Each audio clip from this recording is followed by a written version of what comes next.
Hola, bienvenidos a este espacio educativo sobre la psicopatía. Mi nombre es Elizabeth Carranza y junto a mis compañeros Jason Ocampo, Aldemar Torres, Xiomara Suaza y Juliana Bustamante estaremos conversando sobre los diferentes aspectos de esta condición. Enfocaremos nuestra vista en el origen biológico y de cómo funciona el cerebro de los implicados. Dividiremos este tema en 3 secciones. De este modo podemos mencionar los diferentes aspectos que conlleva comprender la psicopatía desde la psicobiología. Esperamos que nos puedas acompañar hasta el final. Bien, comencemos describiendo un poco sobre lo que es la psicopatía desde una perspectiva psicobiológica. Recordemos que la psicobiología nos permite estudiar biológicamente, valga la redundancia, la conducta de un individuo, puesto que se centra en los mecanismos neuronales, genéticos y evolutivos, en este caso de los psicópatas. Cabe recalcar que según los estudios de la psicobiología se han encontrado teorías que consideran que los factores que están involucrados con la criminalidad están presentes durante o después del nacimiento, aunque no son necesariamente genéticos. En vista de esto podemos mencionar que la psicopatía es un trastorno de personalidad que se presenta en una persona con disfunciones tanto en el sistema límbico y especialmente en la amígdala cerebral.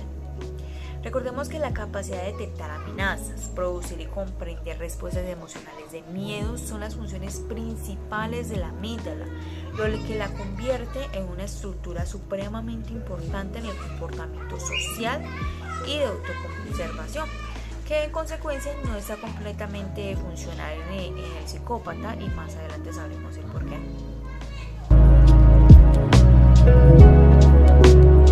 Hablemos un poco sobre lo que es el origen y el desarrollo de la psicopatía.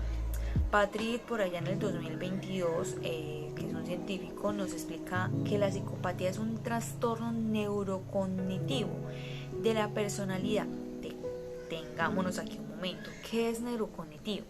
Recordemos que esto se refiere a la intercomunicación que existe entre los procesos cognitivos, que son los procesos mentales relacionados con el conocimiento, la percepción, la memoria, el pensamiento y la resolución de problemas, con la actividad cerebral, y estos abordan el proceso, estos abordan cómo el cerebro procesa la información y de qué manera esto afecta a la cognición y por ende al comportamiento.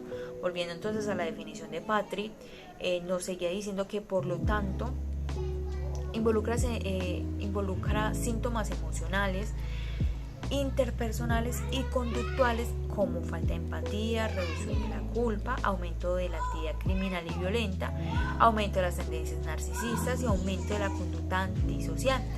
Esos son trastornos característicos de la personalidad o psicopatía. Tengamos presente que no todo psicópata es un asesino.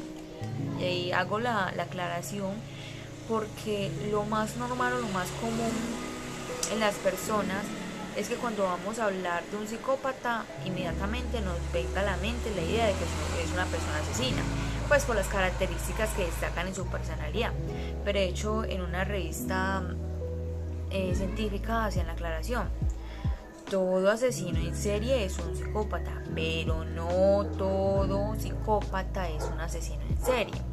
De hecho, el término de psicópata se ha generalizado bastante en el lenguaje popular para designar a cualquiera que cometa un delito con un grado excesivo de violencia, pero en realidad solo hay un alrededor como del 3% de psicópatas en toda la población, y adicional a eso hay un número aún menor entre los delincuentes y asesinos. Entonces saquémonos por un momento de nuestra cabeza de que son sí o sí asesinos. Entonces, retomemos.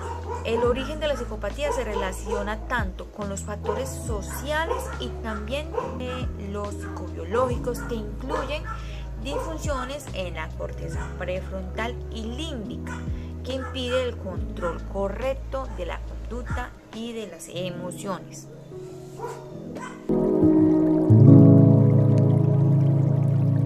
El desarrollo del cerebro de un psicópata puede estar relacionado con disfunciones en regiones como el lóbulo orbifrontal, que es la parte de atrás de la frente, la corteza cingulada anterior, que es una región en el medio del cerebro, la circunvolución temporal superior, que es una parte cerca de las sienes, y el complejo amígdala hipocampal, que afecta el control conductual, emocional y la toma de decisiones éticas y morales. Estas disfunciones pueden manifestarse desde edades tempranas y estar relacionadas con un ambiente familiar disfuncional, lo que puede influir en el desarrollo de la psicopatía. Adicional a ello, Almeda Alcaraz, creo que se llama la profesional, hizo una investigación neurobiológica que hizo de la psicopatía. Menciona que la anatomía cerebral de un psicópata puede presentar anomalías en el área como la corteza prefrontal, con reducción de la materia gris. Pilas con esto, reducción de la materia gris y la alteración en la conectividad funcional, lo que puede influir en su comportamiento socialmente desviado. ¿Qué quiere decir eso? Quiere decir que en los estudios realizados se encontraron cambios volumétricos bilaterales en la estructura con una muestra con rasgos de psicopatía. Como resultado, hay un condicionamiento deficiente del miedo y una baja evitación de situaciones con consecuencias potencialmente aversivas. En cuanto a la deficiencia empática, la característica más llamativa del trastorno puede ser producto de una baja interpretación cognitiva generada por problemas en el mecanismo de inhibición de la violencia. ¿Cómo es, Elizabeth? ¿Qué es eso? Bueno, paremos aquí un momento. ¿Qué es el MIB o mecanismo de inhibición de la violencia?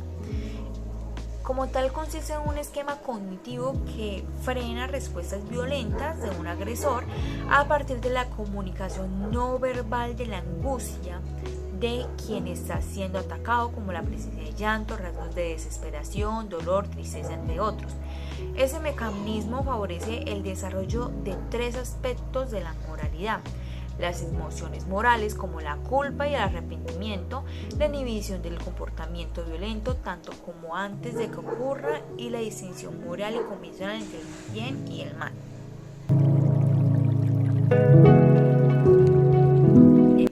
Es importante que recordemos que los neurotransmisores son esas sustancias químicas que se transmiten señales entre las neuronas del cerebro y el sistema nervioso. Por lo tanto, esos mensajeros químicos son supremamente importantes en la comunicación neuronal y en la regulación de las funciones cerebrales y corporales, porque pues todo está conectado.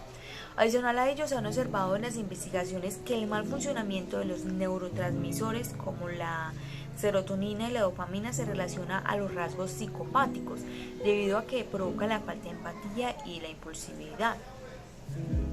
Hay algo interesante entre las personas que tienen esta condición cerebral, y es que tienen una marcada tendencia al aburrimiento. Es una cosa pues sorprendente, y esto provoca una búsqueda constante de estimulación, y eso se explica de la siguiente manera.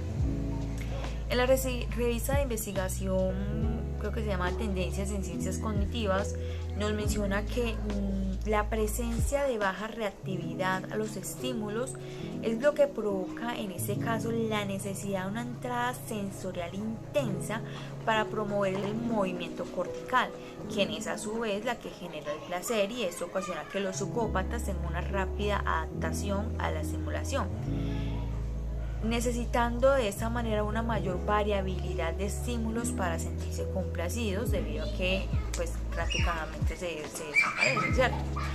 En consecuencia, se crea una hipótesis que se puede plantear para explicar esa subexcitación cortical.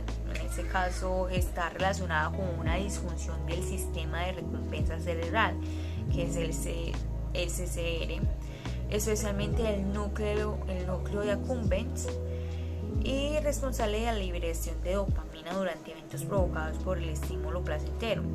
De hecho, un científico llamado Bocardi, en el estudio anteriormente mencionado, postuló la presencia de hipotrofia del núcleo de accumbens en psicópatas a través del déficit tisularet, Entonces, como uso de los posibles contribuyentes a las manifestaciones de conductas impulsivas, ese cambio del mismo modo provoca hipersensibilidad dopaminérgica.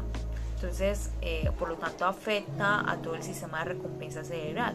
Por tanto, si existe la presencia de un cambio anatómico que favorezca una mayor necesidad de estimulación, el psicópata trabajará como todos para conseguirlo. Entonces, por eso se aburre tan rápido.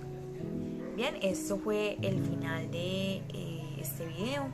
Espero les haya gustado mucho. Los invito a que nos sigan escuchando, nos sigan viendo hasta el momento. Si tienen dudas, inquietudes, por favor déjenlo en los comentarios y nosotros los estaremos contestando en el transcurso del tiempo. Espero les haya gustado mucho y hasta luego.